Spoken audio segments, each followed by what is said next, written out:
el aprendizaje no es aditivo, no es que vos cuando aprendés algo nuevo sumás nueva información a lo que ya sabes, sino que es multiplicativo. Cuando aprendés algo nuevo, multiplicás todo lo que ya sabías antes porque entonces, ojo con pensar que estudiar es leer muchas veces hasta entender. No es leer muchas veces y tratar de decirlo vos y ahí sí vas a poder decir que lo entendí. Te dicen, ay, aceptemos el TDAH. No, no, el TDAH es una mierda, boludo. Vos o sea, sufrís, lo padecés. Me liberaba, me decía, el título de nuestra historia es una jaula. Te define, te etiqueta. Y chabón, que ya ni me acuerdo bien quién era, me dijo una frase que en ese momento me cayó toda la ficha. Y es una boludez, pero me dijo, Andrés, yo le conté mi angustia, que no sé qué hacer. Me dice, Andrés, la vida es... Bueno, hola Andrés, ¿cómo andás? ¿Todo bien? ¿Qué tal, Fran? Un gusto, che. Segundo. Episodio número 26. Wow.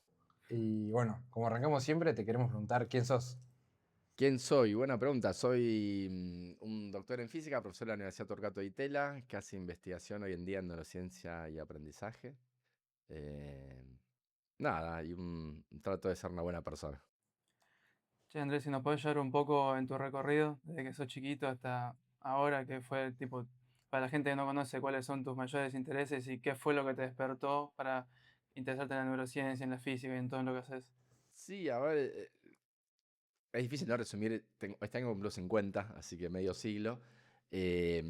Pero sí, yo creo que eso de haber estudiado física, después neurociencia, todo tiene que ver con una curiosidad. Yo creo que me definió siempre mucho la curiosidad y por eso también de muy chiquito hice magia. Hice mi primer curso de magia a los 10 años. Siempre digo que antes de físico fui mago. Tengo fotos ahí yo haciendo mis shows de magia a los 10 años para la familia y después durante la adolescencia lo mantuve como hobby, después durante la formación universitaria, después tuve shows cuando me bajoneaba un poco, decía, largo todo y me dedico a la magia, al arte. Hasta llegar a una plata haciendo fiestas de cumpleaños y casamientos. Tenía una dupla con mi hermano, después los Armagos. Entonces eso lo mantuve siempre paralelamente a mi carrera académica como físico nerd, que me encantaba la física. Y en un momento de mi vida, eso de los 30 años, ya había vuelto a la Argentina. Había hecho mi doctorado en Brasil, una parte en Canadá. Y al lado del laboratorio de la Universidad de Buenos Aires, la Facultad de Física, que era el laboratorio de electrónica cuántica, se llamaba, se creó el laboratorio de Mariano Sigman de neurociencias integrativas, que era un laboratorio raro, porque era un laboratorio de neurociencia en la Facultad de Física de la Universidad de Buenos Aires, medio raro. Tenía que ver con una trayectoria rara de Mariano, que Mariano era un neurocientífico, un físico que después hizo neurociencia, hizo el doctorado en Rockefeller, el postdoctorado en París, en Collège de France. Y había vuelto a la Argentina con un currículum impecable a dar clases y a fundar el laboratorio ese de neurociencias integrativas en la Universidad de Buenos Aires. Y ahí yo me hice medio amigo de Mariano y justo habían salido en el 2008 unos papers en revistas científicas muy buenas mostrando cómo magos y científicos colaboraban para entender la mente humana. Entonces yo dije, wow, me encanta esto, tiene que ver con la magia, con la ciencia que me gusta, estaba un poco aburrido de lo que estaba haciendo como físico en el laboratorio y pensé, bueno, voy a empezar a estudiar más, a publicar más papers. Quería hacer investigación que me entusiasmara más y eso me entusiasmaba un montón, porque tenía que ver con utilizar juegos de magia para entender la mente. Empecé a publicar mis primeros artículos científicos y esto ya hace como 20 años y fui transicionando lentamente. No tan lentamente, me llevó 5 años, pero no me tiré una pileta vacía, como que lo planeé. Dije, quiero cambiar mi vida, quiero empezar a investigar sobre esto. Y entonces empecé a pasarme a la neurociencia y a la ciencia del comportamiento. Por otro lado, siempre fui también un gran consumidor de la comunicación pública de la ciencia. Siempre de chiquito veía Carl Sagan, con la serie Cosmos, que fue muy influyente para mi generación. Cuando yo era adolescente fue un bestseller en todo el mundo, un pequeño librito de Stephen Hawking llamado Breve Historia del Tiempo, de divulgación científica sobre cosmología, agujeros negros. Tuve un abuelo geólogo que leía mucha ciencia. En mi casa siempre hubo una biblioteca de divulgación científica. Entonces, paralelamente siempre me gustó mucho la comunicación pública de la ciencia. Lo que me empezó a pasar en los últimos años también es que me empezaron a invitar a hacer columnas de comunicación de la ciencia, un poco también viendo cómo yo mezclaba en mis shows de magia un poco de ciencia. Y eso también creció mucho en los últimos 10 o 15 años y mucho, mucho en los últimos 3, donde en redes sociales logré tener una llegada bastante grande, mucho más la que nunca tuve. Y eso lo asocio más a que así como todo, vos, ¿qué es lo que tienen de común los grandes escritores? Vos lees sus vidas y han sido muy diferentes, pero tienen algo en común que es que todos fueron primero grandes lectores. Y todos los escritores te lo dicen eso. Antes que un buen escritor, si es que lo soy, con humildad te dicen muchos, pero he sido un gran lector, un lector voraz. Yo creo que eso vale también para la comunicación más en general y para la comunicación de la ciencia. Entonces yo creo que si hago bien comunicación de la ciencia o si por lo menos logro llegar a bastantes personas, tiene que ver con que yo consumí muchísimo. Toda mi vida, desde que tengo memoria, me encanta ver documentales antes que dibujitos animados. Me encantaba cuando era chico. Entonces siempre consumí ese tipo de cosas y por eso hoy en día diría que me dedico a la ciencia de comportamiento en conjunción con la comunicación pública de la ciencia, la docencia, y todavía algo de investigación también. Y me gusta tratar de conjugar todos esos mundos, digamos. Y es linda esta edad, a los 49, casi 50, si llegas saludable y habiendo mantenido cierta continuidad, porque empezás a tener mucha más capacidad de atar cabos. También te respetan mucho más, ya es una edad en la que la gente te quiere escuchar más, no es lo mismo que los 30. Los 30 me interesaban los grandes temas, pero no era tan creíble. Y aparte metí 20 años más de estudio interrumpido. Entonces creo que hay algo ahí de a los que nos gusta ser más generalistas, que tienen como una curva de crecimiento un poco más empinada, porque es como una combinatoria. Cuando aprendes, el aprendizaje no es aditivo, no es que vos cuando aprendes algo nuevo sumás nueva información a lo que ya sabes, sino que es multiplicativo. Cuando aprendes algo nuevo, multiplicás todo lo que ya sabías antes porque generas nuevas conexiones con esa nueva información que ahora tenés.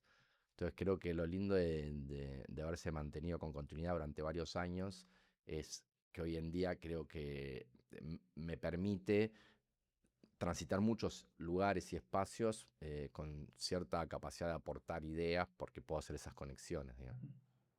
Y yendo a tu carrera de física, es una carrera complicada.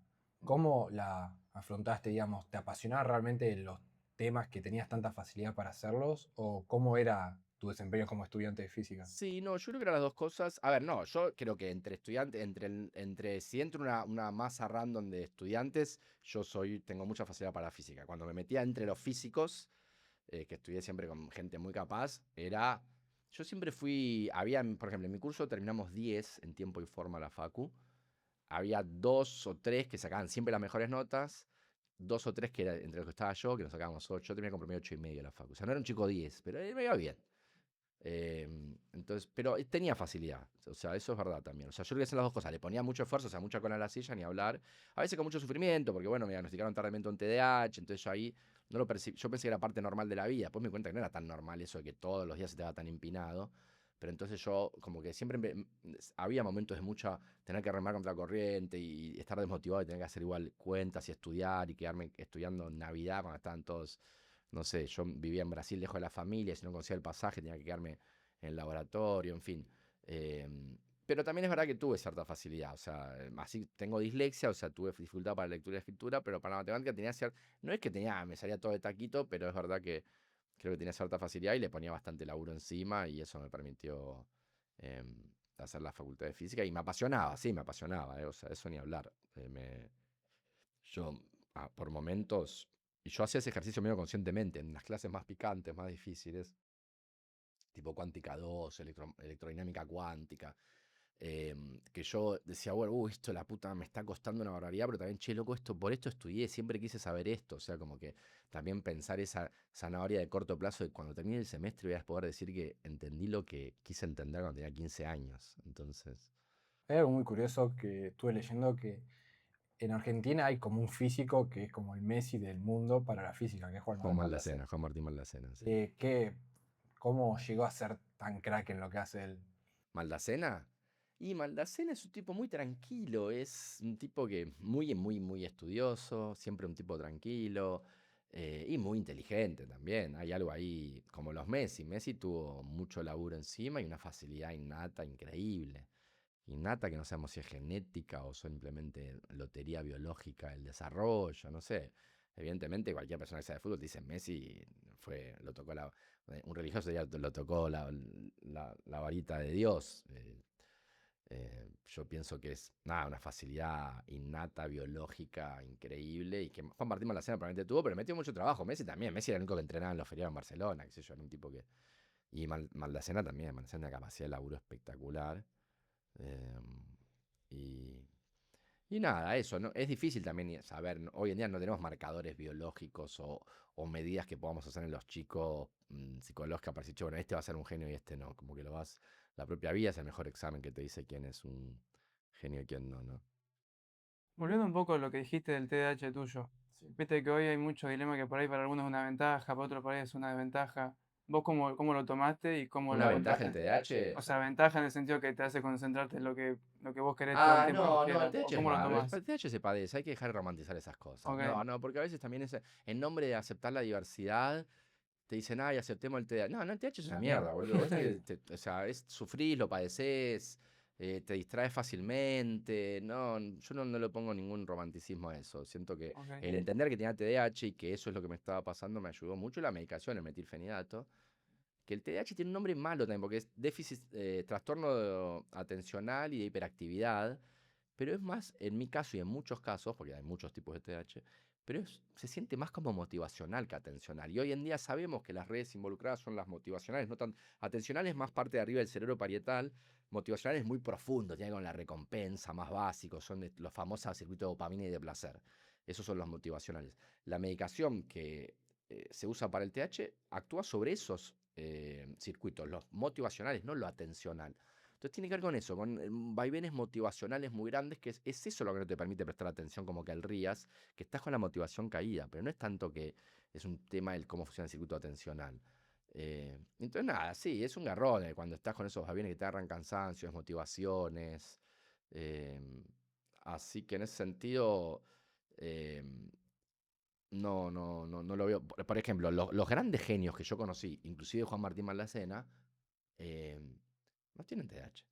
No, eso de que te ayuda a concentrarte no es verdad. El TDAH no es eso, es como. Hay, nada, tenés hiperactividad a veces, pero no tiene que ver para mí con una capacidad de concentración superior a una persona típica que simplemente se concentra en lo que. en- pero bueno, no sé, hay muchos tipos de TDAH. Tal vez a un tipo de TDAH sí, no sé. Pero en general hay una romantización de eso, como con el autismo, ¿no? Lo de las Asperger también. Para mí no hay que romantizar esas cosas. Y la gente que más se concentra y más estudia no tiene una gota de TH. Juan Martín Marcelo no tiene una gota de TH. Y La- los grandes genios de tenés Matías Aldariaga también como otro gran genio acá de la Argentina, qué sé yo. Hay mucha gente que muy estudiosa, gente muy trabajadora que vos los ves y no tiene que ver con el TH también. ¿Y cómo sería la ciencia del aprendizaje? ¿Cómo llegaste vos a eso? A eso, bueno, a mí lo que me pasó es que yo cuando empecé a mezclar magia y ciencia, una de las primeras cosas que vi fue un tipo llamado Arthur Benjamin que hacía Matemagic, un show de magia y matemática, y yo que me encanta, y empecé me compré su libro y empecé a hacer demostraciones de cálculo mental. ¿Viste? Yo elevo números al cuadrado muy rápido, demostraciones de cálculo mental. Entonces, y ahí naturalmente la gente se me acercaba y me decía, loco, yo lo había entrenado, usaba técnicas, no más allá de una facilidad que tenía, pero increíble lo que haces, yo nunca podría, no, hay gente que está más allá. Y yo empecé a preguntar, yo decía, no, boludo, fue mucho entrenamiento, vos podrías, si entrenás lo suficiente, podrías. Me dicen, vos tenés un cerebro raro, no sé. Y ahí empecé a descubrir, ahí empecé a investigar, ¿por qué la gente cree estos mitos? Hay gente con cerebro raro que tiene unas capacidades innatas increíbles. Y descubrí que había una gran literatura científica inclusive, pero no solo en la ciencia, sino sobre todo en los medios masivos de comunicación, donde se propagaban ciertos mitos sobre los supuestos genios innatos, tipo chicos con autismo y que puedan hacer cosas increíbles. No es verdad, un chico con autismo que puede hacer algo increíble, lo hace porque le prestó mucha atención a eso, no hay aprendizaje sin atención y esfuerzo. Em, entonces ahí me empecé a interesar en todo este debate de qué es lo que hace una persona sea genio o no, y ahí publiqué uno de mis primeros papers en este asunto, donde en una revisión de la literatura científica, lo publiqué en Frontiers in System Neuroscience, una revista más o menos importante, sé yo, dentro de todo. No era, bueno, en fin, la cuestión es que en ese artículo hicimos como una revisión de la literatura científica sobre los supuestos prodigios y mostramos que los pocos papers que trataban de mostrar que alguien hacía algo prodigioso sin esfuerzo están totalmente fallados y todo daba a entender que en realidad están usando trucos como usan todos las personas que hacemos cálculo mental, por ejemplo. Entonces me fui metiendo lentamente a eso y eso también me llevó, yo me fui metiendo en el debate de cómo aprendemos para tratar de entender un poco por qué pasaba esto y que tanta gente tenía estos mitos o creía en estos mitos. Pero además yo empecé a hacer un espectáculo en Tecnópolis. Estuve 5 años haciendo 4 funciones por semana durante 6 meses al año en un lugar donde tenía de 50 a 900 chicos de primarias y secundarias de todo el país, donde yo tenía que entretenerlos con shows de magia y ciencia. Y ahí empecé a hablar mucho con los docentes, empecé a recorrer escuelas, me invitaban a las escuelas a hacer mi show, yo iba. Entonces ahí empecé a hablar mucho con los docentes y me involucré mucho con el sistema educativo, además de mi propia actividad como docente universitario. Entonces todo medio que fue convirtiendo hacia que yo me vaya transformando en especialista en aprendizaje, aunque la verdad es que también a mí las etiquetas, viste, hoy en día, digo, soy especialista en neurociencia de aprendizaje, pero la vida es larga, qué sé yo, de repente me pongo, hacía 5 años otra cosa y soy especialista en eso. Y para cualquier persona una vez mi abuelo soñó, mi abuelo geólogo, yo lo quería mucho. Me dice, che, soñé que me olvidaba mi título universitario. Y te angustiaba, y digo, no, me liberaba. Me decía, el título universitario es una jaula. Te define, te etiqueta. Y es algo que estudiaste 4 o 5 años en tu vida. ¿Por qué tenés que cargar el resto de tu vida con el estigma, si querés, de que vos sos eso? Yo soy físico, sí, tuve un título, es verdad, y me enorgullece. Amo la física, me defino como físico, es la madre de todas las ciencias. Pero luego tengo 50 años, o sea, puedo haber estudiado muchas otras cosas después de esos 5 años iniciales en lo que estudié física. Me dediqué a estudiar un montón de cosas, me parece súper interesantes, relevantes. Entonces, nada, y por suerte tuve el privilegio de poder ir un poco surfeando esa ola haciendo las cosas que me iban gustando, con más o menos esfuerzo, con más o menos sufrimiento. Pero hoy en día estoy en un lugar que estoy recontento, la verdad, porque logré eso. Me parece que los generalistas como yo, que no somos como Juan Martín Malacena, olvídate, boludo, él va a estudiar todo, él estudia los agujeros negros, no lo saque de esa y está perfecto, me encanta que así sea. Eh, no se va a perder varios fines de semana seguidos como yo, que estudiando, no sé, historia o... Porque nada, pero nada, somos personas con personalidades diferentes, todas válidas, ¿no? Pero yo creo que mi tipo de personalidad en la cual yo, un poco por mi TDAH, necesito como hacer cosas muy diversas, eh, a esta agarpan bastante si lograste mantener continuidad. Por esto te decía lo multiplicativo del aprendizaje, como que es una edad en la que se empieza a notar eh, tu formación y que puedes hacer puentes interesantes, ¿no? Vos pensás, si yo leo 30 libros por año, que más o menos, 20, entre laburo y placer, ponele 20 por año, 20, 30 por año, después de 30 años son 900, 1000 libros. Una O sea, locura. 1000 libros que podés relacionar todos con todos. Entonces adquirís, no sé, a mí me gusta esta etapa de la vida también porque estoy en un momento de salud, que siempre es importante, lo primero es la salud, en un buen momento familiar, en un buen momento profesional. Entonces, en general todo se alinea para que esté contento. Pero creo que hay algo de más allá de esto, que estoy en un buen momento y con salud y bien en lo profesional y familiar. Creo que hay algo del tipo de vida que yo llevé que creo que se empieza a lucir más después de los 40, 50. Eh, Porque eso, por eso los grandes académicos son también gente grande, ¿no? Hoy en día eh, cambió mucho también el conocimiento, la ciencia en muchos sentidos.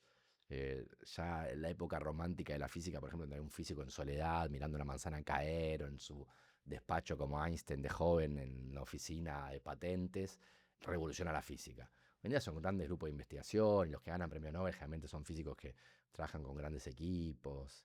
Entonces, en ese sentido, creo que también cambió mucho, ¿no? La ciencia. Y nada, y creo que en muchos sentidos también tuvimos suerte los que le metimos mucho al estudio en esta época, porque con la aparición de la inteligencia artificial amplifica todo nuestro aprendizaje. Entonces es un re lindo momento también para ser investigador y profesor con las ideas. Y ahora una intriga personal, ¿cómo ves vos el tema del ámbito científico con la aparición de la IA? Mm. ¿Cómo vos opinás o qué proyectás si la inteligencia artificial va a poder empezar a plantear cosas científicas nuevas? Es una duda, yo creo que es más amplifica el conocimiento de los que saben mucho. La veo muy distante todavía de poder eh, por sí sola revolucionar un área entera de la ciencia sin, no sé, AlphaFold, que ganó el premio Nobel porque es la IA esta que logra prever cómo se va a plegar cualquier cadena de aminoácidos, que es una gran pregunta para la química, súper famosa y conocida. Y es una red neuronal que se dedica a eso, o le decís, che, esta es la cadena de aminoácidos, ¿cómo se va a plegar? ¿Cuál es la forma tridimensional de esto? Pero no es que es una red neuronal así nomás que la dijeron, che, metamos una arquitectura más o menos así, la entrenamos. Nah, hay un montón de gente que sabe un montón de química, un montón de redes neuronales y le puso un montón de constraints, de cosas específicas para ese aprendizaje. Entonces, siento que en ese sentido va a seguir siendo todavía la IA más una herramienta para amplificar los saberes y conocimiento de las personas bien formadas que para empezar desde cero nuevas teorías, digamos. Y me parece un momento hermoso igual para tener la IA disponible. La realidad es una herramienta de investigación hermosísima, es zarpado lo que te permite amplificar tu conocimiento y explorar más rápido el espacio de posibilidades e iterar más rápidamente tus ideas. En ese sentido, nada, para mí está espectacular. Eh, Nada, después está todo el debate sobre si razonan, si no, si va a haber un día una AGI, una Sí. inteligencia artificial general. Yo la veo todavía lejos por varias razones. Me gusta el criterio de Demi Hassabis para decir que existe una AGI. Hay dos criterios que me gustan. Que uno es que sea consistente, ¿no? Porque las inteligencias artificiales actuales, los grandes modelos de lenguaje, te explican teoría cuántica de campo, porque un poco la memorizaron y hacen un cálculo de probabilidades de próxima palabra, pero después no aprendieron a multiplicar, ¿eh? O sea, para que aprendan a multiplicar tuviste que darle una calculadora por dentro, porque leyó todos los libros de matemática, de aprendizaje de matemática del mundo y no sabe hacer una multiplicación. O sea, es evidente que no, hay algo ahí que es él dice, tiene que tener consistencia en el sentido que si te explica teoría cuántica de campos, que es la construcción más abstracta del pensamiento humano, no puede ser que no pueda entender cómo hacer una multiplicación. Entonces, no es consistente, no es creíble que ese ente es inteligente o racional o que va camino para mí hacia la AGI. La otra prueba interesante que él propone, que ahí tengo mis dudas, quiero porque yo conozco un poco esa historia por un profesor que tuve historia de la ciencia muy bueno, pero él dice, pongámosle a una IA todos los datos publicados hasta 1905 y veamos si puede proponer la teoría de la relatividad especial. ¿Entendés? Como que simulemos que hubiera hecho una IA si hubiera tenido todos esos datos cuando a Einstein se le ocurrió la teoría. Se le ocurría esa teoría como sería un testeo para él interesante a ver si hay una inteligencia más general. Son criterios que me parecen interesantes, sobre todo el de la consistencia, pero siento que todavía están lejos de poder independizarse de los humanos en un sentido más práctico, inmediato. Siento que simplifica mucho y de forma maravillosa la productividad y la capacidad de entendimiento y de explorar el mundo y de iterar con el mundo de los investigadores muy estudiosos, ¿no? Y me genera curiosidad porque hablaste de la matemática recién y que la IA no la puede hacer. Y viste que todos dicen que ponele, yo estudio una carrera de negocios y tengo matemática, y viste por ahí uno piensa, ¿para qué tengo matemática si no la voy a ver nunca en mi vida? Sí. Me interesa desde el punto de vista de la neurociencia, qué es lo que realmente hace la matemática en tu cabeza para que puedas pensar mejor o qué es lo que hace que te ayuda. Sí.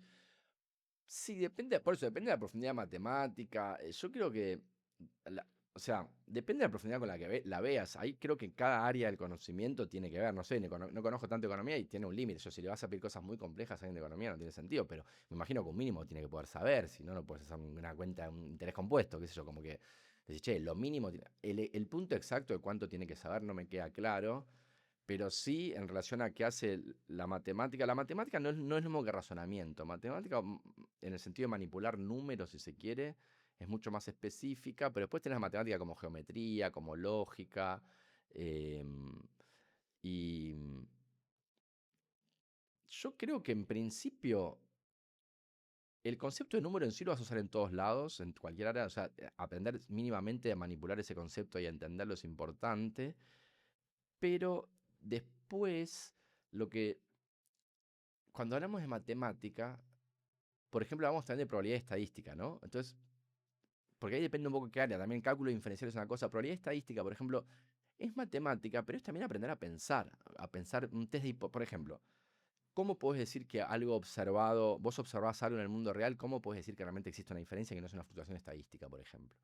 Lo que se estudia como test de hipótesis, ¿no? Tenés que decir, che, mirá, si los datos, si no hubiera diferencia, ¿cuál es la probabilidad de haber observado esto que observé? Si es muy baja, decís, entonces debe haber diferencia en el mundo real. Pero esa forma de razonar llevó miles de años de evolución y de entendimiento del pensamiento. Y entonces es una forma de pensar mejor son herramientas para pensar mejor el mundo que muchas veces implican matemática. Por eso depende de qué área el conocimiento, pero yo siento que la educación lo que te da es herramientas para pensar mejor los problemas de tu área de expertise. Muchas veces esas herramientas implican conocimiento matemático. Por ejemplo, si querés profundizar a la hora de entender cómo decir que algo es verdad o no en el mundo, a la hora de entender un comportamiento, no es que la matemática es una, eh, ¿cómo decirlo? Algo que le podés pedir a la ChatGPT que lo haga, porque vos lo que te importa saber para pensar esa área del conocimiento es cómo puedo diferenciar si algo es verdad o no. Y si querés diferenciar si algo es verdad o no, tenés que entender un poco de qué es lo que se hace para decir que algo es verdad o no y qué implica decir, che, mira, como lo que observamos es muy improbable, si esta hipótesis es verdadera, entonces descarto esta hipótesis. Este parafraseo que hago acá, bueno, lo digo sencillamente, pero fueron miles de años de evolución de pensamiento para tratar de entender cómo decir que algo es verdad o no. Entonces yo siento que es eso, que también es como cuando vos entendés una regresión lineal, que es la herramienta, cuando vos lees una frase en cualquier, yo digo, che, por ejemplo, no sé, el- la ingesta de tal sustancia mejoró el rendimiento cognitivo, inclusive controlando por niveles socioeconómicos. ¿Qué quiere decir inclusive controlando por niveles socioeconómicos? Quiere decir que en los diferentes niveles socioeconómicos ese efecto sigue existiendo, aunque se pare por nivel socioeconómico. Pero esa frase, controlando por nivel socioeconómico, lo que se está diciendo es que hizo una regresión lineal simple para hacer ese control. Entonces, como que está diciendo, che, mira, yo tuve en cuenta esto, sé que esto hay que pensarlo y que la forma de pensarlo es eh, estudiarlo viendo si este efecto que observo sobrevive en todos los niveles de esta variable. Pero como de nuevo, es una forma compacta de resumir una forma de pensar que le llevó a la humanidad millones de años. Entonces, no es solo aprender trucos de los que puedes prescindir, es aprender a pensar mucho. O sea, las herramientas de pensamiento de las diferentes áreas del conocimiento, muchas implican matemática. No es que la matemática en sí es importante, una cuestión principista, que al cerebro le hace bien. Es porque cuando querés pensar mejor el mundo. Ahora, vos sos futbolista, Messi. ¿Messi necesita hacer matemática? Probablemente no. No hay herramientas de pensamiento en el fútbol que requieran, pero la mayor parte de las actividades intelectuales en las que la mayor parte de la gente trabaja, sí. Entonces, nada, y no me queda claro el límite en cada carrera, en cada área del conocimiento, hasta cuándo hay que dar matemática o no. Entiendo que a veces se pasan de la raya, a veces yo siento que hoy en día más bien pasa lo contrario, es como los niveles educativos en muchos casos han caído mucho, no se exige demasiado y eso no me parece bueno, pues no está dando las herramientas de pensamiento. Sí. Siendo que fuiste estudiante, seguís siendo un estudiante y ahora estás en el mundo de la docencia. Sí. Yo me acuerdo cuando me diste clases que era, Sí. tipo, ahí se me iba el TDAH porque te podía prestar atención y yo vengo de un pueblo interior que solamente tenía buenos docentes, pero ¿cómo puedes transmitir esa pasión con la que contás vos a los alumnos? Porque capaz que la mayoría de tus alumnos son alumnos, pero cuando están con vos son estudiantes, ¿verdad? Como que Sí. la apasiona saber cómo lo haces vos. Para tratar de transmitir la pasión que siento. Sí. Bueno, primero me sale un poco naturalmente, porque me encanta enseñar lo que enseño. Lo que trataría tal vez como consejo, cada profesor es un caso, y cada caso es un caso. A veces profesores también, a veces quién soy yo para hablar. Yo soy un privilegiado, trabajo en Ditela con condiciones excepcionales. Hay docentes que de repente trabajan 20 horas por día en condiciones mucho más difíciles que la mía. Pero en general, como consejo general a los docentes, a mí me gusta recomendar. Primero, por supuesto, tener una buena pedagogía. La pedagogía buena es la que tiene enseñanza explícita, sistemática y gradual, enseñarle bien a los chicos. También eso, el chico le puede gustar tu entusiasmo y todo, pero quiere entender y aprender. Entonces, primero, enseña bien. Fíjate bien cuáles son las formas de enseñar, qué ejercicios hay que hacer, cuándo hacer el tiempo de descanso, qué ejercicio de ejemplo vas a mostrar, cuáles son los ejercicios de práctica, el contenido, cuál es el manual que vas a dar para leer. Todo ese tipo de cosas me parece súper relevante que esté bien pensado para que el chico se entusiasme. Pero después, tal vez el consejo sería, además de tener eso bien pensado, el de tampoco impostar mucho. Yo soy el profe, como. Y ustedes los alumnos. Si tenés dudas, comentalas. También da un espacio, en la medida de lo posible, también nunca se hará a todos los estudiantes también, pero da un espacio para la camaradería, para descansar. Un chico no puede estar concentrado 1 hora y media haciendo ejercicios. Necesitas hacer cada media hora, 20 minutos, alguna cosa de descanso. Hay un profe acá que para mí es un héroe no reconoció la educación, Daniel Córdoba, en Salta, que metió una cantidad de chicos al balseiro increíble, un examen de ingreso súper difícil. Y él decía eso, él decía, yo hago media hora de física pura y dura, después 10 minutos de stand-up, boludeo, chistes, media hora, 10 minutos, media hora, 10 minutos. Entonces, eso no cambia mucho en relación a lo que ya sabíamos. No hay que buscar tampoco muchas cosas muy nuevas e innovadoras. Con ser una persona que aplica un poco esto de tener la clase bien preparada y después descontractura, chiste, con momentos de mucha concentración y momentos más de juego, de diversión, conocer al alumno, estar atento a las necesidades de los. No sé, como que hay un montón de cosas que siento que también hacen que uno pueda o no transmitir el entusiasmo. eh, Después hay algo también muy de la didáctica que te podría decir, ¿no? Que primero hay que enseñar, pero por si acaso más consejo de didáctica, ojo, porque hay una tendencia a enseñar primero la abstracción y después lo concreto, y siempre la mejor secuencia es la contraria, es de lo concreto a lo abstracto, ¿no? Primero el fenómeno, después la idea y después le pongo nombre. Y lo que nos sale enseñar a muchos cuando sabemos algo es, te digo cuál es el nombre, te digo cuál es la idea y después te doy como ejemplo los fenómenos que se desprenden de esta idea, cuando toda la literatura científica te muestra que la forma natural de aprender es la contraria, viendo primero lo concreto, a partir de lo concreto abstraer la idea que querés mostrar por detrás de los ejemplos y a esa idea por último ponerle el nombre, ¿no? Entonces hay muchas de estas cosas más también de truquitos específicos de cómo tiene que ser estructurada una clase que creo que hacen al éxito, ¿no? Y a la transmisión del entusiasmo para el chico. ¿Cómo ves vos ahora el futuro de la educación? Bueno, yo me la paso hablando que estoy muy preocupado en Argentina porque lamentablemente creo que se han impuesto en muchas universidades del país y en los profesorados ideas que han demostrado ser falsas hace muchos años. La ciencia hace mucho que sabe que, que son falsas. Esto que acabo de decir, la enseñanza explícita sistemática y gradual, es lo que en muchas escuelas no se hace. Los chicos están saliendo de la escuela primaria sin leer y escribir bien, y fundamentalmente, y esto es más grave todavía, los sectores de menores recursos socioeconómicos, de menores ingresos. Entonces, para mí, si no cambiamos rápidamente la educación, vamos a estar muy complicados a futuro, porque quienes hacen innovación y desarrollo son los pibes que tienen entre 25 y 35. O sea que los que hoy tienen 15, en 10 años tienen que ser los que hacen desarrollo, que es lo que pasa en China, Corea del Sur, Singapur. Y los chicos de 15 hoy en Argentina, la verdad que está muy mal en educación. Matemática es un desastre. Entonces eso, y vos ves los países asiáticos, como, independientemente son comunistas o capitalistas, porque China es comunista, Corea del Sur es capitalista, Singapur es capitalista, pero todos tienen niveles educativos zarpados de buenos, son exigentes, eh, y, y es lo que se está viendo en todas las pruebas estandarizadas internacionales, que desde que empezó a medirse en 2020 las pruebas PISA, por ejemplo, los países asiáticos han mejorado muchísimo y el occidente ha quedado bastante estancado, incluso muchas veces peorado. Entonces, no es una cuestión solo argentina, en Argentina se agrava un poco como tantas otras cosas, pero sí, la verdad que muchos países están empezando a notar. Inglaterra, por ejemplo, ahora está haciendo una mudanza muy grande en su sistema educativo porque notaron que fueron una catástrofe. Entonces, nada, la medida en que no salga, en que los otros países empiezan a darse cuenta de que tiene que cambiar la forma de enseñar, Argentina no lo haga, vamos a ir quedando atrás, y ya estamos muy atrás de países asiáticos. Vos sabés que nuestros niveles educativos en la década del 70, 80, hasta 90, te diría, eran mucho mejor que Corea del Sur, por ejemplo. Hoy en día Corea del Sur, vas y si vos le sacan 3 cabezas en promedio a los argentinos. Entonces hubo en los últimos 30, 40 años una caída abrupta en comparación con los otros países de la Argentina. Argentina es el país con mejor nivel de alfabetización, éramos el país de Sarmiento hasta la década del 90. Siempre estábamos primero en Latinoamérica. Hoy en día estamos décimo entre el Paraguay y Salvador, primero Perú. Entonces, nada, en ese sentido soy muy crítico de lo que pasó en la educación argentina y espero que cambie rápido. Pero creo que hay una esperanza porque creo que hoy en día las redes sociales permiten cambios culturales muy rápido. Mm. Y creo que hay algo muy de cultural profundo ahí también, esas formas, esos enfoques donde no son exigentes, donde el chico va pasando de grado y no sabe leer y escribir en séptimo grado, como decís, che, no sé si te pasa de grado o no, llamalo como quieras, pero enseñar a leer y escribir. No puede ser que un chico tenga 12 años y no lea de corrido, fluidamente, ¿no? Hay algo que vos explicás sobre que no quieren enseñar el sonido de las letras. Claro, sí, sí, pasa eso. O sea, estos enfoques modernos, pedagógicos, no quieren enseñanza explícita. Explícita quiere decir, por ejemplo, te enseño explícitamente, te tenés que aprender. Mira, ves que la mamá es a.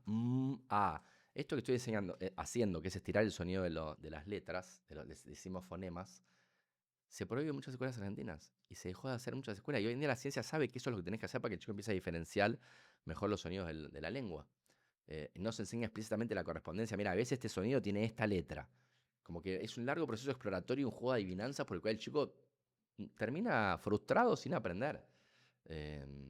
Y eso pasa en alfabetización ni hablar, pero también en matemática, donde no se enseñan explícitamente los algoritmos también. Y se enseña cada vez menos porque los chicos no aprenden y se le echa la culpa al contexto de celulares y de pobreza, lo que no es verdad. Muchos países con similares contextos de pobreza y con los celulares a disposición de los chicos tienen mucho mejor nivel que el nuestro y con inversiones por estudiante similares. Entonces, es obvio que para mí, que además porque estudié la literatura científica, la conozco, que el enfoque que está utilizando acá es muy fallado en muchos casos. ¿Y por qué se dejó de dar esas cosas que poner eso de los fonemas que decías? Bueno, es una larga historia, son enfoques que sonaron muy, muy buenos, yo no creo que hayan sido malas intenciones, pero viste esas cosas que suenan bien, suenan lindas, y ¿Que después es en la como implementación Montessori esa práctica. cosa? ¿O no te Montessori referís? es buena, Montessori es muy Ah, buena. ok. En particular Montessori justo le pegó bien. No quiero dar nombre porque no quiero agarrarme con una escuela en particular, pero justo Montessori es una buena. María Montessori fue una pionera, de hecho, una italiana más fenómena. Pero muchos enfoques, sí, no sé, por decirte, aprendizaje basado en proyectos, que no está todo mal, pero cuando es solo bueno un proyecto grande y donde hay que tener un montón de conocimientos que el chico todavía no tiene, porque el chico los va a ir descubriendo, ¿no? Mira, eso de ir descubriendo, para el 5, 10, 20% que tiene facilidad le va a encantar. El otro 80% está condenado a la frustración, porque puede explorar durante 3 minutos sin saber respuestas y decir, dale, sí me la hago, boludo, si no me frustra. Entonces, como en vez de enseñar explícitamente, mira, esto es lo que hay que aprender, taca, taca, taca, te lo enseño, te lo digo. Pensalo un toque, listo, un minuto, no te salió, no importa, yo te lo digo, taca, taca, y sigo avanzando. Después, mira, te voy a hacer ejercicios, así se hacen estos ejercicios. Ejercicio 1, ejercicio 2, ejercicio 3. Listo, ahora hace vos el 4, a ver, gente, si te sale. Me fijo si te sale, dónde te trabaste, o te trabaste acá, te doy un feedback inmediato. Digamos, esa es la mejor forma de enseñar. Enseñanza explícita, con ejercicios de ejemplo, ejercicios de práctica, con un manual donde se dice explícitamente lo que tenés que aprender. Entonces, estos enfoques salieron de ideas que sonaban muy lindas. Y ahora te puedo decir, por ejemplo, te voy a dar un ejemplo, pero hay muchos elementos que ayudan a entender cómo llegamos a esta situación, pero todo empieza a principios del siglo XX cuando se descubren los eye trackers, algo que vimos en la materia con vos, que son dispositivos para seguir la mirada, que se desarrollan a principios del siglo XX y se empiezan a utilizar en Estados Unidos, la psicología experimental del momento, a principios del siglo XX. Uno de los primeros descubrimientos muy interesantes es cuando vos lees algo, vos parece que estás leyendo continuamente de izquierda a derecha, ¿no? Línea tras línea. Y en realidad no estás haciendo eso. Tus ojos están saltando de palabra en palabra. Van como vos ves y tus ojos hacen sacadas, fijaciones, así se llaman. Tuc, tuc, tuc, tuc. Bueno, ahora, ¿qué notaron los expertos? Que cuando un lector que sabía leer bien iba leyendo de esta forma, cuánto tardaba en leer cada palabra no dependía de la longitud de la palabra, porque ya reconoce la palabra como un todo. Un lector que no es experto y tiene que ir decodificando el sonido de cada letra, sí tarda en leer la palabra un tiempo que es proporcional a la longitud de la palabra. Ellos dijeron, che, si los lectores expertos tardan lo mismo en decodificar cada palabra, independiente de sus longitudes, porque están reconociendo la palabra. Si reconocen la palabra completa, ¿por qué no nos salteamos un paso y enseñamos a reconocer la palabra completa? Entonces empezó a enseñar reconociendo, mostrando un montón de palabras y que traten de reconocer la palabra completa, y a partir de ahí el chico iba a descubrir el principio fonético del lenguaje, el hecho de que en realidad las palabras están formadas por fonemas. Pero bueno, nada, ves que no está explícitamente enseñado. No, mira, vos hoy en día vas al principio y dices, mira, el lenguaje son fonemas, son 22. Mira, ves a, ves, todas estas son el mismo sonido, que es algo re difícil de entender. Todos los A's del mundo, esa tarea de clasificación de fonemas es re complicada y hay que mostrarla explícitamente, con muchos ejemplos para que el chico pueda empezar a entrenar su oído. Esa habilidad de reconocer los fonemas del habla se llama conciencia fonológica. Para poder entrenar la conciencia fonológica le das muchos ejemplos. Decís, mira, I, O. Y él tiene que tratar de ir clasificando cuál es la A, cuál es la E, cuál es la I, cuál es la O. Y lo enseñás explícitamente lo que hay que aprender. Este método era más descubrir la palabra completa y vas vos mismo explorando el mundo y descubriendo, ¿no? Pero eso en 1920, ya en 1950 empezaron los papers donde se mostró que en realidad no servía. Como eran estaciones no servía. ¿Y por qué se mantuvo hasta acá? Hay muchas razones. Entre otras, hubo un factotum en Argentina, una mujer que en muchos sentidos muy admirable, porque una mujer que estudió doctorado con Piaget, en una época en que, en- en- creo que era en Suiza, donde en las mujeres ni siquiera estudiaban en la universidad, o sea, muy admirable en muchos sentidos, Emilia Ferreiro, pero que después se fue a vivir a México, se exilió, pero y que después insistió mucho con esto de no enseñar el sonido de las letras, la exploración, y yo creo que en eso se equivocó mucho. Y no hay nada de malo en decir que se equivocó una mina que admiro muchísimo por un montón de otras razones. Una mujer, perdón, mina tiene un origen etimológico feo, pero una mujer que hizo cosas muy admirables. Así como, mira, me leí un libro de la vida de Galileo, es fascinante. Yo no sabía, porque uno admira a los físicos como Newton y Einstein, pero lees de su vida y eran las cloacas, los dos, unos tipos de mierda. En cambio, Galileo era un buen tipo. Entonces, viste, porque los ídolos que uno tiene en ciencia, dice yo, no sabes sobre su vida privada. A mí siempre me gustó leer sobre historia y me di cuenta que muchos eran mejor, no era tu amigo. Pero Galileo era un buen tipo. Eh, y Galileo, así como era un buen tipo y tuvo muchos aportes muy interesantes, le pifió mucho a la hora de tratar de explicar las mareas. Newton explicó las mareas que tenían que ver con la luna. Pero Newton no es tan fácil de medir, entonces no. Y Galileo tiene una explicación equivocada y se puso medio de culo discutiendo con todo el mundo, diciendo que así las mareas, su explicación era la correcta. Bueno, se equivocó, no pasa nada. Un tipo que admiré, que me pareció una buena persona, y con esto fue medio gruñón y se discutió al pedo con un montón de gente. No estoy denigrando a Galileo por decir esto. Digo, no denigro a Emilia Ferreiro por decir, che, se equivocó con insistir de no enseñar el sonido de las letras. Está todo bien, la admiro por un montón de cosas, pero en esto se equivocó. Pero, viste, como es muchas veces, muchos sectores son, no, si lo dijo mi referente, lo tomamos como palabra sagrada. Y dicen, che, no, en vez de decir, che, mirá, muy interesante el aporte, en esto se equivocó, la evidencia muestra que estaba equivocada. Y eso lamentablemente no pasó por un montón de razones históricas. Ella estuvo exiliada en México, tuvo una vida muy ejemplar para un progresista intelectual, una mujer que estudió con Piaget, que se fue exiliada. Además era la mujer de Rolando García, que era un personaje, fue el decano de ciencias exactas en la época dorada de la Universidad de Buenos Aires, cuando habíamos tenido 3 premios Nobel. Un tipo que después volvió con Perón en el 73 a la Argentina y tuvo una historia política por el cual fue amado por todo el peronismo de izquierda. Entonces hubo todo un montón de fenómenos culturales, políticos y sociales en la Argentina que hicieron que se impusiera esta teoría tan falopa en las universidades y en los posgrados, digo, en los profesorados, y por lo tanto que después durante décadas se sigue enseñando de forma que están mal, que están dejando los pies analfabetos, al pedo. Y es interesante ese debate, ¿no? Mi hermana es historiadora de la ciencia y hemos discutido mucho esto, che, ¿cómo es que llegamos a esta situación? Yo creo que hay otro factor a analizar, mi hermana en esto no está tan de acuerdo conmigo, por ejemplo, que es el psicoanálisis.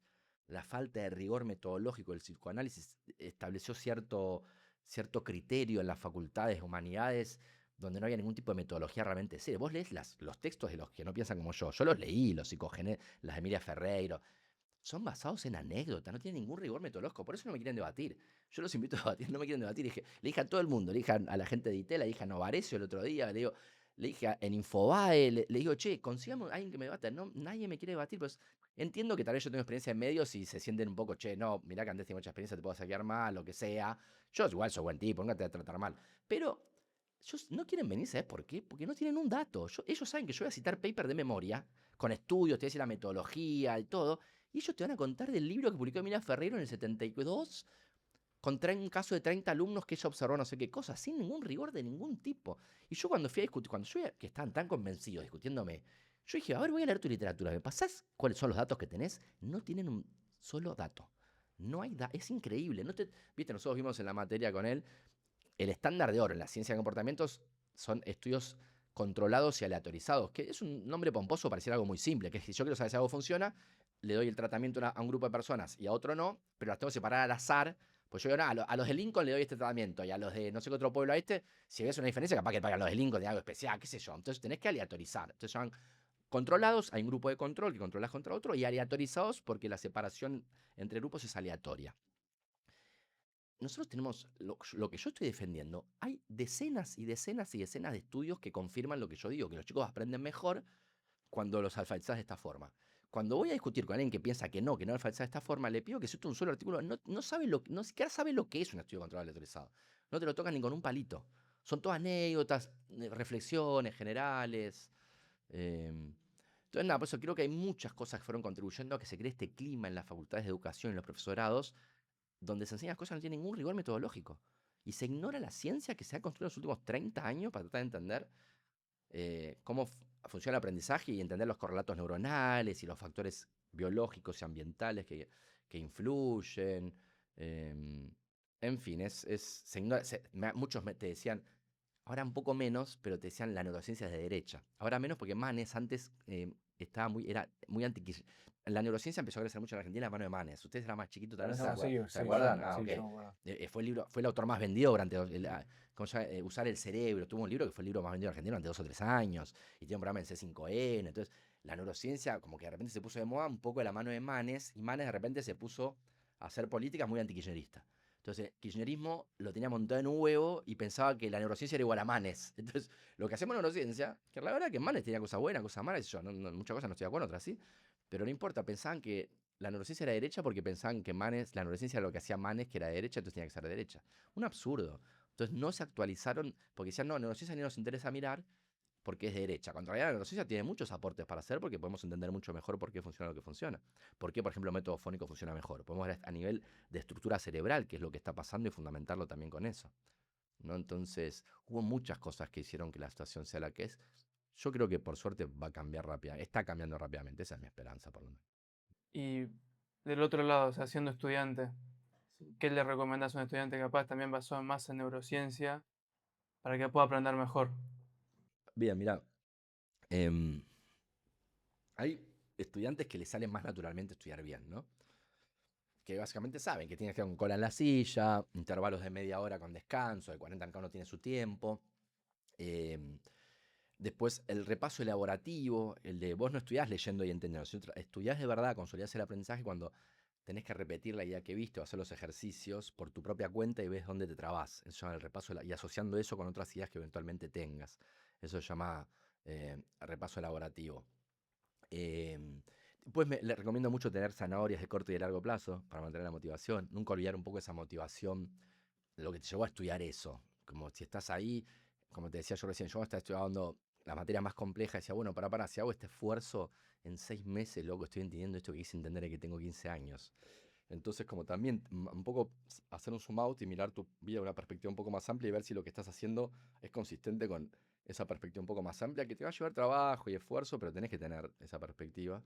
Em, entonces pienso un poco por ese lado, ¿no? Y nada, siempre por supuesto dormir bien, tener horas regulares, distribuir bien las horas de estudio, no dejar todo para el final. Tampoco estudiar tanto con tanta anticipación muchas veces, porque a veces te conviene simplemente tenerlo bien en claro y un poco antes del examen hacer un buen repaso.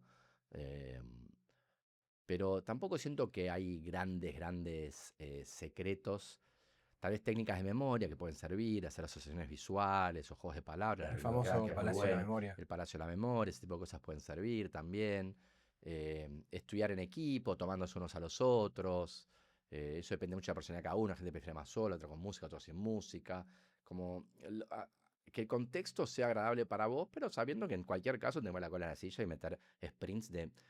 Tal vez el consejo ahora también sería desconectarte de los celulares, de los dispositivos. Hacer sprints de media hora, 40 minutos desconectado, porque necesitas meterle a cierto foco y concentración, ¿no? Las cosas, a medida que vas avanzando en la carrera y haces cosas cada vez más difíciles, muchas veces tenés que tener en la cabeza como tú una estructura de pensamiento que tenés que de mantener muy focalizado. No sé, estás escribiendo un texto más complejo o haciendo un análisis más complejo, te distraes 10 segundos y volvés y se te va todo eso. Vos estás teniendo como una representación, un mapa en tu cabeza de cómo estás construyendo tu razonamiento, cuáles son los datos que se están teniendo en cuenta, cómo es la estructura jerárquica. Otro consejo, hacé la estructura jerárquica que lo tenés que estudiar con bullets. Jerárquica quiere decir, tenés títulos, subtítulos, subsubtítulos, a veces con flechitas o puntitos, porque hacerlo eso y después verlo visualmente también te ayuda a la memorización. Colores también. Colores también puede ser, pero sobre todo que tenga una estructura jerárquica, que sea A, B, C, después A.1, B.1, B.2, B.3, B.1.1, B. Y que si tenés relaciones entre ellos mejor, como esa cuestión de meter el repaso elaborativo, el resumen con jerarquías, son grandes técnicas de estudio también. El repaso donde trato de decir lo que aprendí, elaborativo, en el sentido que relacionándolo con otras cosas que sé, y después el resumen con jerarquías, donde tengo los diferentes tópicos que voy tratando, con los subtópicos y cómo se relacionan entre ellos. Eso también suele ser una muy buena forma de consolidar conocimiento. Recomendar las técnicas, por ejemplo, no sé, Feynman o Active Recall, no sé si las tenés. No, Sí, o sea, Feynman, Feynman la tenés, la de explicar cómo La se de forma un Richard nene. Feynman. de preguntar a cómo suenas un niño. Sí, Sí, no, eso está. Por eso, esa es la parte, eso es lo que yo, el repaso elaborativo tiene con flashcards y con esa técnica de Feynman, porque encubre todo eso. En el sentido, flashcard es porque te pregunto algo y vos tenés que contestar, ¿no? Entonces, ese es el momento de la evocación y el repaso, es el que más consolida ese conocimiento, ¿no? Pero eso del flashcard sentate con un amigo, boludo, más fácil que la flashcard. O sea, se van tomando entre ellos, que es más divertido que una flashcard, qué sé yo. Igual si no tenés un amigo para estudiarlo así, bueno, hacete flashcards, pero si no, alguien que te vaya tomando. A mí me enseñó a ser mamá así, me sentaba y me decía, a ver, te voy a tomar. Y veías, y ahí veías dónde fallás. Ese es el momento que realmente aprendés, porque ves dónde estás fallando. Y lo de Feynman y lo de explicarle a otra persona también. Por eso el repaso elaborativo es explicarte a otra persona, se la tenés, y si no a vos mismo, no importa. Si estás solo, explícatelo a vos mismo, pero explícalo. Y así ese repaso elaborativo donde vos lo explicás a vos mismo o a otra persona y lo tratás de evocar. Con flashcards puede ser, bueno, tal tema, vos al azar elegí un tema y tratás de decir lo que es como eso. Pero sabe que el momento que menos hacemos, porque es el que más cansa, es el de la evocación y el repaso elaborativo. Es más, gastás menos energía mental leyendo algo que tratando de recordar qué es lo que leíste. Entonces, por eso hacemos menos de tratar de recordar, porque nos cansa tratar de recordar y elaborar. Pero la verdad que es el momento en que más se consolida el aprendizaje. Entonces, ojo con pensar que estudiar es leer muchas veces hasta entender. No es leer muchas veces y tratar de decirlo vos, y ahí sí vas a poder decir que lo entendiste, porque lo pudiste decir vos por tu cuenta, aunque sea con tus palabras. Em, pero eso, y no esperar soluciones mágicas, no hay soluciones mágicas en ese sentido. Mucho ejercicio, si es ciencias exactas ni hablar, pero cualquier otra ciencia, si es escribir mucho, mucho. Justo hablábamos de los escritores que fueron antes grandes lectores, y otra cosa común entre ellos es que escribían mucho. Justo leí un libro maravilloso, el de Stephen King, mientras escribo. Él quiere escribir un manual de prosa sobre cómo escribir bien. Es el tipo que más vendió. O sea, Stephen King vendió 500 millones de libros. Solo el libro ganó billones de dólares billones en inglés, no miles de millones de dólares, pero además tiene derecho de película, todo lo demás, olvídate, o sea, el crack total. Y Stephen King tiene un libro llamado Mientras escribo, muy lindo, donde él dice, che, quiero escribir un manual de prosa sobre cómo escribir, pero yo escribo de que tengo memoria, él escribe de que se acuerda. Y entonces, si voy a explicar cómo escribir, voy a contar cómo escribo yo. Cuento mi vida, cómo es mi proceso de escritura. Y es un libro muy, muy lindo, donde ves que es un tipo que escribe desde que tiene memoria, es la práctica. O sea, también el tipo es un puto genio, lo que quiera, está bien, tuvo suerte, estuvo en un momento correcto, en lugar correcto, y le puso mucho trabajo y tenía facilidad probablemente, pero le puso mucho trabajo. Escribe desde que tiene memoria, ¿no? Entonces, o los Juan Martín Malacena, decían como así, bueno, estudia sin parar y tiene 5 años, es como una bestia que siempre le interesó la física y se concentró en eso y no se distrajo por nada, viste, un tipo con un solo objetivo y que la rompió. Entonces un poco eso, no hay tampoco recetas mágicas, la cuestión es cómo mantener la motivación en el largo plazo, y un poco con todos estos conocimientos, sabiendo que dormir bien es importante también. Pero bueno, también por eso todo conocimiento tiene, porque también si sabes que dormir bien es importante, tienes una vida súper frugal, capaz que tenés 18 años y digo, boludo, dale, clavate una fiesta un sábado, dejate hinchar la pelota, tampoco tenés que. Entonces, como que ahí hay un equilibrio en la vida, ¿no? Cierta sabiduría que, para mí, si vos sabés más o menos qué es lo importante para el estudio, después elegís cuánto querés estudiar o no, es una elección y está todo bien. No todos quieren ser chicos 10, no todos quieren después dedicarse a la vida académica, no todos quieren aprender todo. Entonces, pero sí sabe que aquello que vos quieras aprender, vas a necesitar meter la cola en la silla, muchas horas de esfuerzo, necesitas automatizar los conocimientos, evocar rápidamente los datos, ¿no? Y eso es aprender en el fondo, en memorizar datos y procedimientos. Y en el tema de la atención, hay gente que no tiene atención porque se la chupa, digamos, las redes sociales, todo eso. Más, sí. ¿Vos decís que esos músculos se pueden entrenar la atención? Sí, yo creo que sí, yo creo que sí, que la atención se entrena. De hecho, creo que en buena medida la meditación hace eso, entrenar los sistemas atencionales, ¿no? Lo de mantener foco y concentración en algo. Y después también puedes generar contextos que no te estamos. Yo te decía, che, desconecta el celu.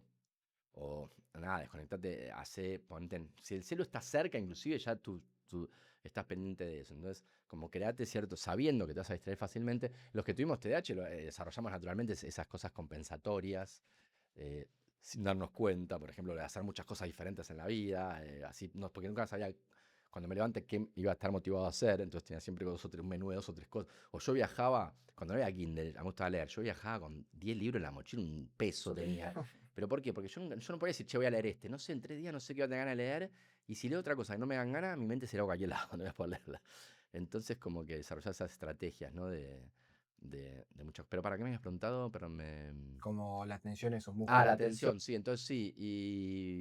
Y sí, en ese sentido, yo creo que la atención es un músculo y que la mejor forma de entrenar es como todo. Si querés entrenar velocidad, salir a correr. Si querés entrenar fuerza, hacer fuerza. O sea, tratar de cada vez más tener más capacidad de concentración, creando contextos correctos. Y si te cuesta concentrarte, bueno, no empieces con 1 hora de concentración. Metele 10 minutos. Vas a ver que si por eso la meditación es tan buena también, que no es para todo el mundo, pero para mucha gente es muy buena, porque la verdad es que te das cuenta que 10 minutos de no pensar en nada, es solo concentrarte en tu respiración o en contar de 1 hasta 10.000 veces, como aprendí yo. Yo creo que te entrena un poco esa capacidad de no dispersarte. Sí, Huberman dice como que está recomendando mucho en el podcast que escuché Sí. de estar 1 hora sin estímulos, aburrirte. Ah, mira. Y bueno, puede Dice ser, como sí, que te meditarlo. resetea Sí, todo. sí, no, es increíble. Yo creo que la meditación es una excelente forma de desactivar el sistema nervioso simpático. Yo creo que todos los grandes problemas de hoy en día de ansiedad, de FOMO, de estrés postraumático, que existe un montón, o de inclusive de ataque de pánico, de burnout, de estrés, de ansiedad generalizada, todo lo que le preocupa a las empresas, a los estudiantes, temas de salud mental que ha emergido mucho después de la pandemia, todos en el fondo tienen algo en común que es la sobreactivación del sistema nervioso simpático. Nosotros vimos en la materia Introducción a Neurociencias Psicología Experimental una distinción básica del sistema nervioso somático y autónomo. Somático, cosas que yo hago voluntariamente, y autónomo, bueno, controlar tu cuerpo está a 37 grados clavado, ni se mueve ni un medio décima de grado para arriba ni para abajo, porque hay un sistema nervioso autónomo en tu cerebro que controla eso. Tu digestión, los latidos de tu corazón, no puedes hacer, yo te he dicho aceleraros, no podés. Todo sistema nervioso autónomo.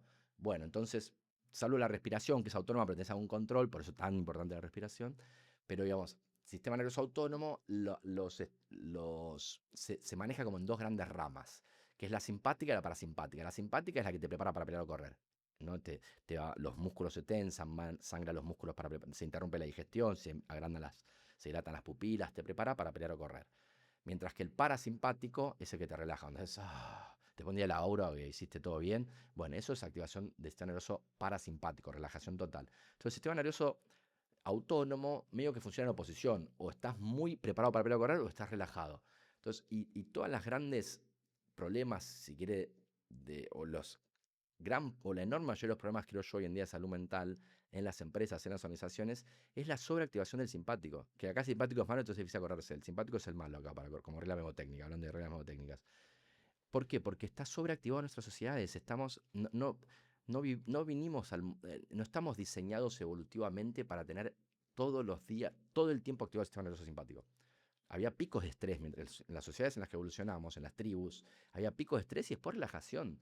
Esto de estar todo el día con una hipoteca, con un examen médico que no sabes cuándo va a llegar, con miedo de perder el laburo, esas cosas de estar crónicamente con sistema nervioso simpático, es lo que después provoca el colapso mental. Entonces yo creo que en buena parte la regulación emocional y la regulación emocional sirve para, cuando hablamos de mantener la concentración en el estudio, para mí tiene mucho que ver con regulación emocional. eh, las- Todas las técnicas buenas de regulación emocional son técnicas para desactivar el sistema nervioso simpático y activar el parasimpático, para que puedas... Y la meditación es eso para mí. Cuando vos estás en tu día a día, estás haciendo cosas que está bien, un poco de activación, tenés que tenerlo, taca, taca, taca, pero de repente decís, che, paran, si te vas a dormir en ese estado o no tenés un minuto de paz del cerebro relajado durante días seguidos, es muy malo, le hace mal al cuerpo, mucho cortisol, mucha activación, todo el tema de la amígdala y el cerebro con la noradrenalina y todas esas cosas. Y creo que la meditación es una técnica bárbara, que es como un músculo que entrenás para activar rápidamente el sistema parasimpático. Como una persona que medita mucho, está en una situación de mucho estrés, pero rápidamente respira profundo, tiene otra perspectiva de las cosas, otra dimensión y ya está habitando un espacio mental de paz y tranquilidad. Y yo creo que esa capacidad es lo que Huberman dice, esto de que te puede, esto de estar 1 hora por día, como dice él, un poco tendría esa capacidad de cuando vos quieras decir, che, no, listo, puedo respirar profundo y no pensar en nada y está todo bien. No tengo que estar todo el tiempo. Vos de que te levantás a que te vas a dormir hay una vocecita que se enciende y no se apaga en ningún momento del día. Estás todo el día con esa vocecita hablándote, diciéndote cosas. Y a veces puede ser muy enloquecedor no tener un minuto de pausa durante meses seguidos. Y creo que la meditación un poco ayuda en eso, en ponerle un freno a esa vocecita y lograr que relaje, pero a nivel fisiológico inclusive, todo el cuerpo, ¿no? Que se relajen los músculos, que se contraigan las pupilas, que se desactive la corteza prefrontal. eh, entonces a mí me parece que en ese sentido es como entrenar el músculo atencional de poder desactivar también todos mis distractores, todos mis pensamientos que me distraen y poder concentrarme en aquello que realmente me interesa porque estoy más relajado. Una de las, bueno, ya hablamos, una de de los mayores distractores sería el celular. Total. Creo que leí en algún lugar puede ser que, bueno, si vos estás estudiando y una simple notificación o algo que te distrae, después tu cerebro tarda 23 minutos de nuevo para concentrarse, puede ser, para volver a la No lo atención. conozco, no sé si 23 minutos, pero un poco sí lo que yo te decía. Yo te decía esto de que cuando vos estás haciendo algo abstracto, difícil, Sí. no sé, ponele que estás para ver ustedes, ponele un proyecto de ingeniería, un plan de negocios, porque tiene. Lo que estás escribiendo ahora depende de que antes dijiste A, entonces B, entonces C, entonces D, y acá estás diciendo como A, entonces B, también S y F, y entonces, o sea, requiere que tengas un montón de información al mismo tiempo, que cuesta mucho llegar a ese estado donde la tenés bien clara, como que está consolidada en tu memoria, que ya no es de corto plazo, porque en corto plazo pues tenés 2 o 3 informaciones al mismo tiempo. Para poder pensar profundamente los problemas, necesitas tener más informaciones que las lográs meter como en la memoria de un poco más de largo plazo, para que todo esté presente en ese momento de pensar ese párrafo. Te distraes y cuando volvés ya es como, Perdiste es todo. como rebotear la memoria RAM, ¿entendés? Ya lo Sí, tenías todo claro. cargado ahí, ya está todo perfecto para que y te distraes y te volvés y nunca terminás de cargar todo en la RAM para poder bien hacer el próximo razonamiento correcto. Entonces por eso a veces yo te digo, a mí me pasa mucho los que son más generalistas, que tenemos un contacto con mucha gente, a veces la gente, a veces me dicen, che, me llegan mensajes muy lindos, ponele. Y me encanta, ¿eh? Pero no siempre tengo tiempo de contestarlos todos. Y, o de verlos todos. Entonces a veces me dicen, che, pero dale, es 1 minuto, mirá, pero es que está bien, pero son 50 mensajes y no importa que sean 50 de 1 minuto, porque no puedo tener 50 minutos para leer los 50 mensajes, sino que llegan todo el tiempo. Si yo me distraigo todo el tiempo, eh, no es el problema de que es ese minuto, es que me distrajo de lo que yo venía, estado recontra concentrado, que me llevó 20 minutos llegar a este estado mental en el que estoy recontra canalizado en esto que estoy tratando de elaborar ahora. Y si me distraigo esos 20 minutos, los tiré al bombo de nuevo. Eh, y aparte de eso, yo tuve la suerte de ver trabajar a grandes físicos, a grandes intelectuales. Tiene una capacidad de concentración asombrosa, realmente están horas y piensan en un problema y se sientan y están resolviéndolo y no se distraen y están mirando todo para atrás y como que mucho tiempo para consolidar ese conocimiento y tratar de ver cómo se les va a ocurrir la solución a ese problema. Eh, Así que en ese sentido eh, nada, es muy, nada, tal vez es el gran problema del aprendizaje hoy es esa distracción permanente, ¿no? Mm. Sí. Y como nosotros hacemos la última pregunta, que es, ¿cuál fue el mejor consejo que recibiste? El mejor consejo, a mí me gusta mucho una frase, creo que se llama la plegaria de la serenidad, que es conocida, pero a mí me gustó, te voy a decir, ese es el consejo que más me gusta y te voy a decir uno que en el momento que recibí me pareció súper lindo. Ese es el que más me gusta y tiene varias versiones, pero es esto de que, y para mí es tal vez el gran consejo de la vida, es tener el coraje para cambiar cosas que puedes cambiar, la serenidad para aceptar aquellas que no puedes cambiar y la seguridad para distinguir la diferencia. Esa puede ser súper sabia, esa frase. Em, y después, lo que tienen las frases así de este tipo es que depende cómo te agarren, puede ser sonar una trivialidad, una boludez al cuadrado. Pero me acuerdo, yo estaba terminando mi doctorado en Brasil y no sabía qué hacer de mi vida. Tenía varias posibilidades. Y un chabón, que ya ni me acuerdo bien quién era, me dijo una frase que en ese momento me cayó toda la ficha. Y es una boludez, pero me dijo, Andrés, yo le conté mi angustia, que no sé qué hacer. Me dice, Andrés, la vida es saber elegir. Algunas cosas no las vas a poder hacer. Y se fue. Y a mí esa boludez, en ese momento que me lo dijo, viste, como que son frases que dichas en el momento correcto tienen su impacto. Si no, parecen sonar medio trivialidades. Pero me acuerdo que a mí me cayó un montón de fichas y claro, no puedo hacer todo lo que quiera. La vida es elegir. Voy a tener que, ciertos sueños que tuve y que no cumpliré, y tengo que aceptarlos. Ahí está lo de la serenidad para aceptar lo que no puedes cambiar. Y bueno, la vida es finita, la vida tiene 24 horas y no se puede hacer todo lo que uno quiere y aceptarlo. Em, Creo que fue un consejo que en ese momento me ayudó un montón. Buenísimo. Buenísimo. No sé si algo para agregar, ¿te quedó? No, gracias por la buena onda. Me encanta gente manija joven como ustedes que hace Gracias. este tipo de cosas y genera conversaciones. Soy un fanático de las conversaciones, así que muchas gracias. Buenísimo. Bueno, Muchas gracias, muchísimas Andrés. gracias, Muy lindo. Andrés. Capo. Gracias, yo. Buena onda.